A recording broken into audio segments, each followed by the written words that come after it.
জয়নিতাই, সবাইকে আমার দণ্ডবোধ প্রণাম থাকলো। গুরুকুঞ্জ আশ্রম থেকে আজকে এখানে অনুষ্ঠান হচ্ছে পারমার্থিক জিজ্ঞাসা।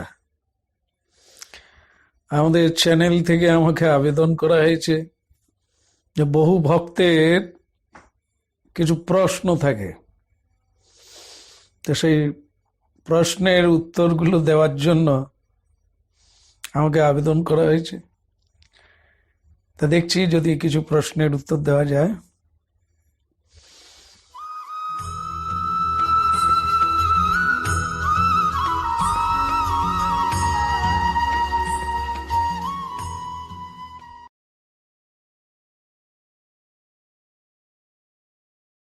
প্রথম প্রশ্ন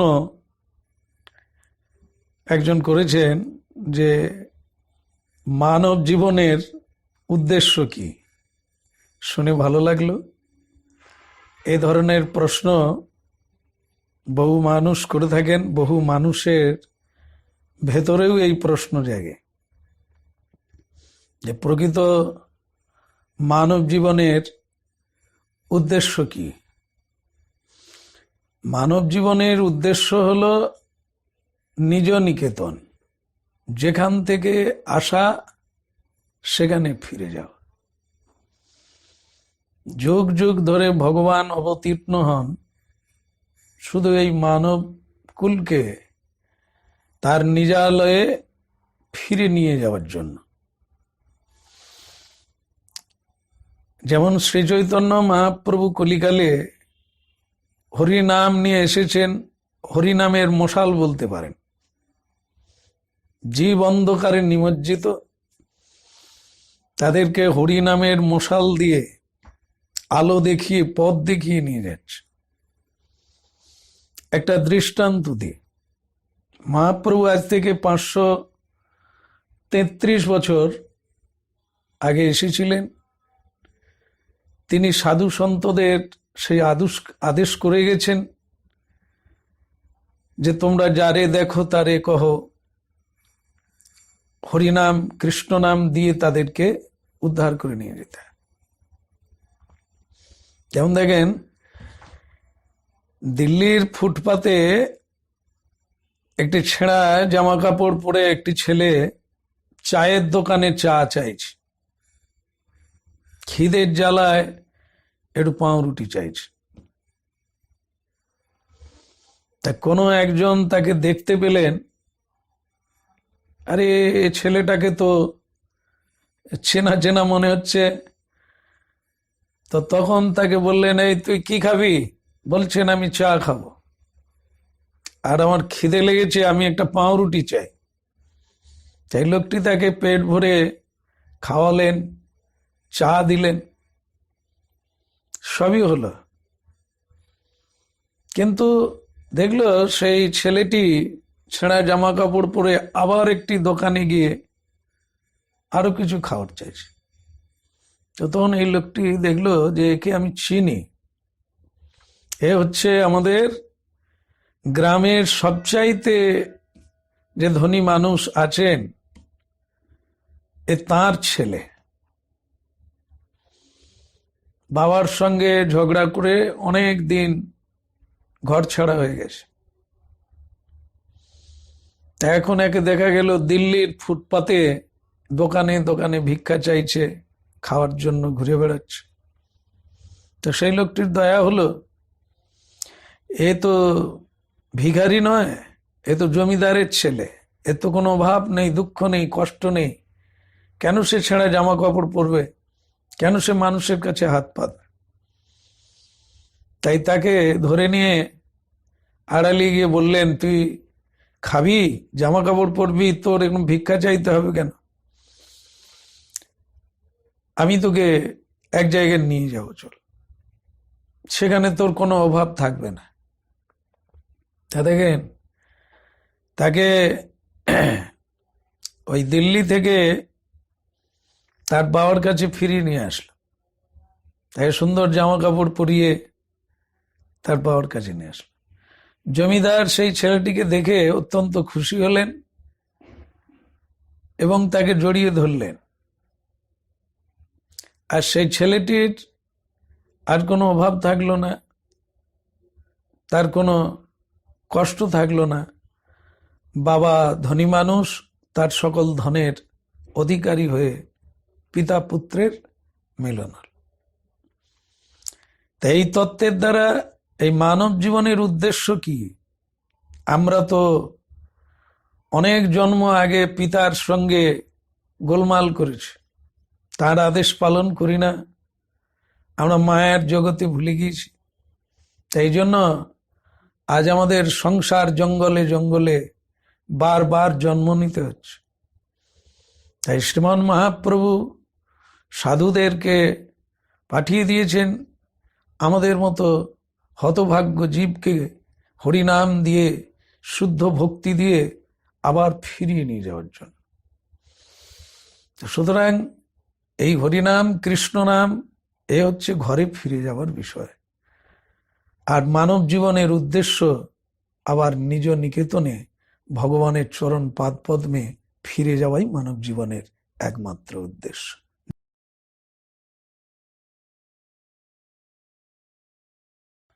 ভক্তি পথে আমাদের মন এত চঞ্চল কেন? এটা খুব সুন্দর প্রশ্ন। বহু মানুষের এই প্রশ্ন আমরা পেয়ে থাকি। চঞ্চল হয় এই কারণে, আমরা আজকে কেউ 6 মাস, কেউ 6 বছর একটু ভক্তি পথে গুরু কৃপায় এসেছি। তার মানে তো এই নয় যে আমরা সারা জীবনব্যাপী এবং সারা দিনে 24 ঘন্টা ভক্তি পথে রয়েছি, গোবিন্দ সেবায় রয়েছি। পূর্ব জন্মের সংস্কার আর ত্রিগুণান্তিক মায়া, শত রজতম, আমাদের মধ্যে যেই গুণের আধিক্য বেশি আছে, আমাদের স্বাভাবিক কারণে মনটা সেই দিকে টানে। যেমন মনে করুন, একটা দৃষ্টান্ত দিয়ে আমরা সকালবেলা কিছুক্ষণ ঠাকুর ঘরে, দুপুরবেলা কিছুক্ষণ ঠাকুর ঘরে তার চিন্তন করি, সন্ধেবেলা কিছুক্ষণ ঠাকুর ঘরে তার চিন্তা করি, কিন্তু বাকি সময়টা কি করি? এই জন্য যখন আমরা ধ্যানে বসি, জপে বসি বা ভগবানকে সেবা করতে যাই, তখন মন চঞ্চল হয়ে ওঠে। সারা দিনের যে কর্ম, সারা দিনের যে চিন্তা ভাবনা, সারা দিনের যে কথা, সেগুলি আমাদের মনের উপরে আসে। এজন্য ভগবত চিন্তা, সুন্দর ভাবনা, মানুষের উপকার, ভালো ভাবনা, ভালো কাজ, এগুলি আমাদের জীবনে যত বেশি হবে, মনের চাঞ্চল্য তত কমে যাবে। যেমন দৃষ্টান্ত দিয়ে একটা গ্রন্থে পড়লাম যে রানী রাসমণি আর শ্রী রামকৃষ্ণদেব একবার মায়ের মন্দিরে সন্ধ্যা আরতির সময় ধ্যানে বসেছে। হঠাৎ শ্রী রামকৃষ্ণ ঠাকুর রানীমায়ের গালে এক চড় বসিয়ে দেন। তো সেটা নিয়ে হুলুস তুলুস পড়ে যায় যে পাগলা ঠাকুর এরকম রানীমাকে চড় মারতে পারেন। কিন্তু রানীমা সবাইকে থামিয়ে দিয়ে তিনি প্রশ্ন করেছিলেন যে বাবা, আপনি আমাকে মারলেন কেন? রামকৃষ্ণ ঠাকুর বলেছিলেন যে তুই সারাদিন মামলা মোকদ্দমা করবি আর এই জমিদারি নিয়ে থাকবি, তা সেটা ঠাকুর মন্দিরে এসেও ভাববি? তো তখন তিনি খুব লজ্জিত হয়েছিলেন এবং বলেছিলেন আমি চেষ্টা করব। কিন্তু তার সেটা কেন আসছিল? সারাদিন জমিদারি নিয়ে থাকেন আর মামলা মোকদ্দমার কথা ভাবেন, এই জন্য যখন মন্দিরে এসে চোখ বন্ধ করেছেন সেই চিন্তাই আসছে। এটা স্বাভাবিক কারণে আমরাও বুঝতে পারি, সারাদিন যেটা নিয়ে থাকি চোখ বন্ধ করলেই সেই ভাবনাই ভাবি। তাহলে আমরা বুঝতে পারছি কি কারণে আমাদের মন চঞ্চল হয়ে ওঠে। তাহলে এর একটাই কারণ হচ্ছে আমরা যেগুলো ভাবি সেগুলোই মনের উপর ঢেউ আসে। এর একটাই উপায়, বেশি করে ভালো ভাবনা, ভালো কাজ, ভালো কথা, ভালো ব্যবহার, এটা যদি করতে পারি এবং একান্ত রূপে যদি জানতে পারি যে আমার মন কিসে রাখা উচিত, তাহলে আমরা তখনই ভাববো যিনি পাঠিয়েছেন, যিনি আমাকে রক্ষা করছেন, তার কথা ছাড়া আমি কার কথা ভাবতে পারি। তাই এটা যত বেশি ভাববো, সেই পবিত্র, সেই শুদ্ধ, সেই সর্বশক্তিমান, যিনি সৃষ্টি স্থিতি প্রলয়ের মালিক, সকল কারণের কারণম, সুতরাং তার কথাই যদি বেশি করে শ্রবণ কীর্তনের মাধ্যম দিয়ে সময় কাটাতে পারি, তাহলে আমার ধীরে ধীরে মনের চঞ্চলতা দূর হয়ে যাবে।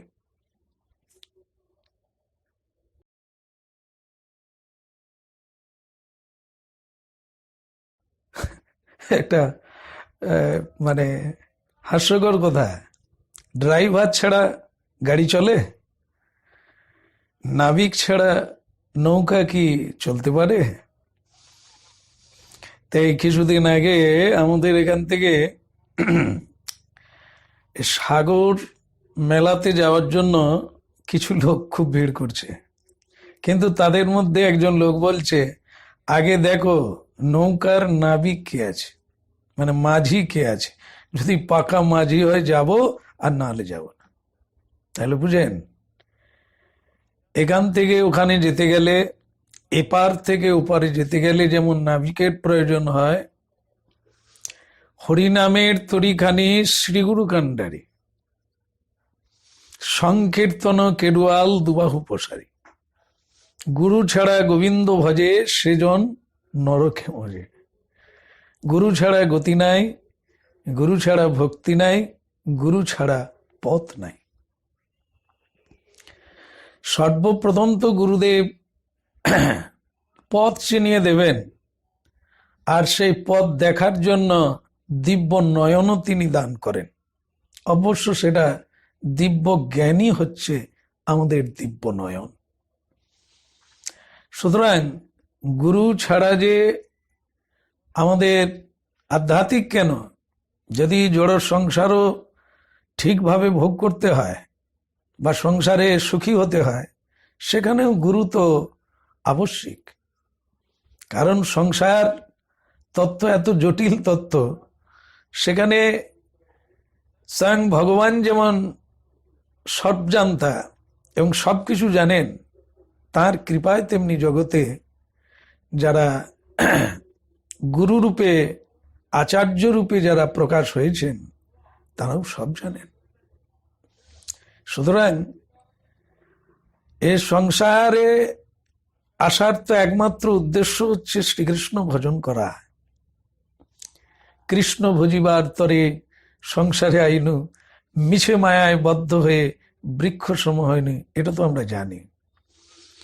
এই সংসার মায়া, সংসার অষ্টপাশ থেকে একমাত্র তারই উপদেশে আমাদের মুক্ত হওয়া যায়। তিনি হলেন ভগবানের প্রতিনিধি পরম আচার্য শ্রী গুরুদেব।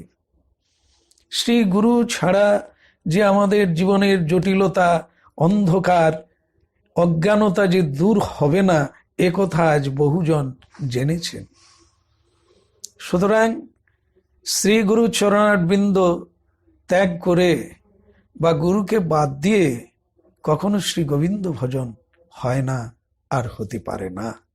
অবশ্যম্ভাবী, অবশ্যম্ভাবী, অবশ্যম্ভাবী।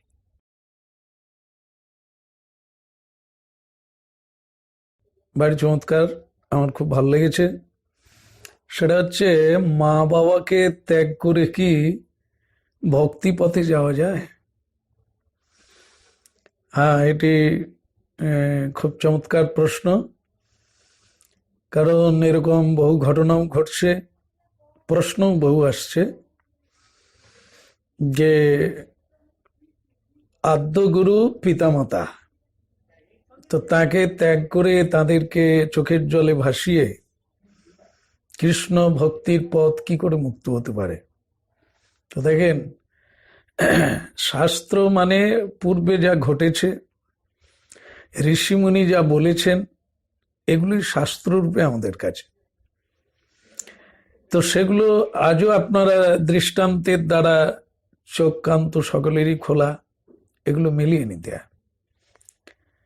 ভাগবতে বলেছেন যে সেই মা মা নয়, সেই বাবা বাবা নয়। কারণ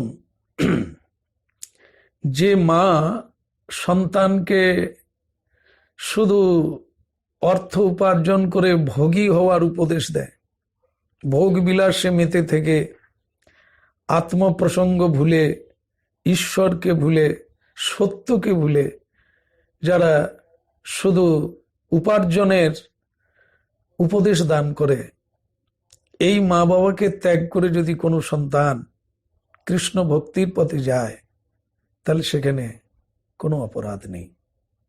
দৃষ্টান্ত স্বরূপে বলা যায়, ত্রেতা যুগে মা কইকেয়ী যেটা করেছিলেন যে এক বরে রামচন্দ্র 14 বৎসর বনবাসী যাবে, আর এক বরে আমার ছেলে ভরত সিংহাসনে বসবে। আপনারা জানেন যে এই জগতের কোন বাবা কোন মা চান না এটা, ছেলে রাজা হবে, ছেলে বড় হবে। তা কইকেয়ী মাও চেয়েছিলেন, কিন্তু যারা জ্ঞানী, যারা আধ্যাত্মিক তত্ত্ব জানেন বা যারা যথার্থ প্রজ্ঞাবান, তারা কিন্তু এটা স্বীকার করেন না। কারণ ভগবান ছিলেন শ্রী রামচন্দ্র, স্বয়ং ভরত সেই রামচন্দ্রকে অত্যন্ত শ্রদ্ধা করেন। তো তার জীবনে ছিল রামচন্দ্র ভগবান, সেই ভগবানকে সংসার থেকে বের করে দিয়ে যে ভরতকে সিংহাসন দিয়েছিলেন, ভরত সেটি গ্রহণ করেননি। এমনকি তিনি মাকে রাক্ষসী বলেছিলেন যে তোমাকে মা বলা যায় না। সন্তানের যথার্থ মঙ্গল সেই মাই করেন, রোজগার যতটুকুই হোক সে যেন সত্য পথে থাকে, সে যেন ধর্মপথে থাকে, সে যেন ভক্তি পথে থাকে। এই ক্ষণভঙ্গুর মানব জীবনে অর্থ অর্থ করেই যদি জীবনটাকে অনর্থের দিকে পাঠিয়ে দেন, সে কি করে মা হতে পারে? তবে একথাও আছে, সেই মাকে ত্যাগ করা যাবে না যেটা করেনও না। ধ্রুব মহারাজের মায়ের নাম ছিল সুনীতি। তিনি পুত্রকে বৈরাগ্যের পথ দেখিয়েছিলেন। তাই ধ্রুব মহারাজ যখন স্বর্গে যান ধ্রুবলোকে, তখন তিনি বলেছিলেন আমার মা না গেলে আমি যাব না। তাই তার মাকে আগের রথে আগে আগে নিয়ে যেতে হচ্ছিল। দেখে তিনি সন্তুষ্ট হয়েছিলেন আমার মা যাচ্ছে। তাহলে এই জায়গা থেকে বুঝতে হবে, সেই মা মা নয় যিনি সত্যের পথ দেখান না, সেই বাবা বাবা নয়। আমরা দৃষ্টান্ত নিয়ে একটা, প্রহ্লাদ মহারাজের বাবার নাম ছিল হিরণ্যকশিপুর। তিনি প্রহ্লাদকে সবসময় রাজনীতি, যুদ্ধনীতি এগুলি শিক্ষা দিয়েছিলেন, কিন্তু প্রহ্লাদ মহারাজ সে শিক্ষা নেননি। কারণ ক্ষণভঙ্গুর মানব জীবনে ওই শিক্ষার কোনো মূল্য নাই। এই জন্য তিনি ভক্তি পথেই অগ্রগতি হয়েছিলেন। তাতে তিনি বাবাকে মানেন না, তা বলে ঈশ্বর প্রহ্লাদ মহারাজকে ত্যাগ করেন না, তাকে কোলে নিয়েছিলেন। পরিশেষে ভগবান তাকে কোলে তুলে হিরণ্যকশিপুরকেই বধ করেছিলেন। কারণ এরকম পিতামাতারাই জগৎকে ধ্বংস করেন। এই জন্য ভক্তি পথে যদি বাবা মা সহায়ক হন, নিশ্চয়ই তাদের অনুমতির প্রয়োজন আছে। আর তারা অনুমতি তো দেবেন, ভক্তি পথেই তো যথার্থ পথ। তো সেক্ষেত্রে আমরা শ্রী চৈতন্য মহাপ্রভুকেও দেখতে পাই, তিনি অনেক ভক্তকে বলেছেন বিয়ে করো না, কিন্তু সংসার ছেড়ো না, যতক্ষণ বাবা মা থাকবে তাদের সেবা করো, তারপরে তুমি বৃন্দাবনে চলে এসো। তো সুতরাং এরকম হাজারো দৃষ্টান্ত দেওয়া যায়। সেই মা মা নয়, সেই বাবা বাবা নয়, সেই আত্মীয় আত্মীয় নয়, সেই গুরু গুরু নয়। জয় নিতাই। খুবই খুশির খবর, আমাদের চ্যানেল থেকে তা আমাকে একটি প্রশ্ন করেছেন, মহাপ্রভুর ভবিষ্যৎবাণী কি? আমার এটি খুব ভালো লেগেছে। তো মহাপ্রভুর ভবিষ্যৎবাণী হচ্ছে, পৃথিবীতে আছে যত নগরাদি গ্রাম, সর্বত্র প্রচার হইবে মোর হরিনাম। তা তিনি এই ভবিষ্যৎবাণী করেছিলেন যে পৃথিবীতে একদিন কোনায় কোনায়, জনে জনে, ঘরে ঘরে, গলিতে গলিতে, পথে পথে, ঘাটে বাজারে সর্বত্রই কৃষ্ণ নাম হবে। তো আমার ধারণা, এই হরিনাম প্রচার করতে গিয়ে বহু জায়গায় গিয়ে দেখলাম যেভাবে মানুষের ঢল ভেঙে পড়ছে হরিনাম শোনার জন্য। তা আমার মনে হয় মহাপ্রভু তার বাণী খুব তাড়াতাড়ি সেই পূর্ণতার দিকে যাচ্ছে। তো সুতরাং আমিও প্রার্থনা করি সবাই যেন এই হরিনাম গাইতে গাইতে, এই হরিনাম শ্রবণের দ্বারা আত্মজ্ঞান লাভ করতে পারে।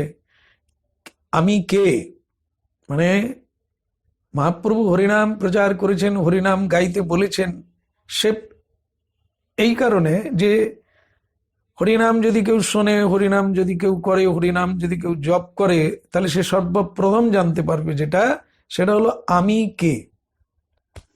তাহলে আমি কে যদি জানতে পারে, আমি কে না, আমি শ্রীকৃষ্ণের দাস। আমি যদি শ্রীকৃষ্ণের দাস হই, তাহলে দ্বিতীয় প্রশ্ন, আমার কর্তব্য কি? আমার কর্তব্য হচ্ছে কৃষ্ণের সেবা। 3 হলো, আমার এত দুঃখ কেন? হরিনামের দ্বারা এটাই জানতে পারবে আমার দুঃখ কেন, না আমি কৃষ্ণ সেবা করিনি বলে। সুতরাং মহাপ্রভু হরের নাম হরের নাম হরের নামই বকি বলম, কলৌ নাস্তেব নাস্তেব নাস্তেব গতিরন্যথা। তিনি যে হরিনামের উপরে এত জোর দিয়েছেন, এর মূল কারণে তো এটাই। তাই আজও যেভাবে হরিনামে মানুষ এগোচ্ছে, বিপুলভাবে মানুষ ভগবৎ চরণারবিন্দে আসার চেষ্টা করছে, অনন্য মহাপ্রভুর বাণী আগামী দিনেও আরো পূর্ণ হতে যাবে, আরো বহু মানুষ কৃষ্ণ নাম করবে। সবার উপরে মহাপ্রভুর কৃপা হোক, আর এই চ্যানেলের আরো শ্রীবৃদ্ধি হোক। এরা খুব মানুষের কাছে পৌঁছে দেওয়ার জন্য খুবই চেষ্টা করছে। আর সবার আশীর্বাদের উপর থাক, আমারও আশীর্বাদ থাক। মহাপ্রভুর কৃপা হোক। জয় নিতাই।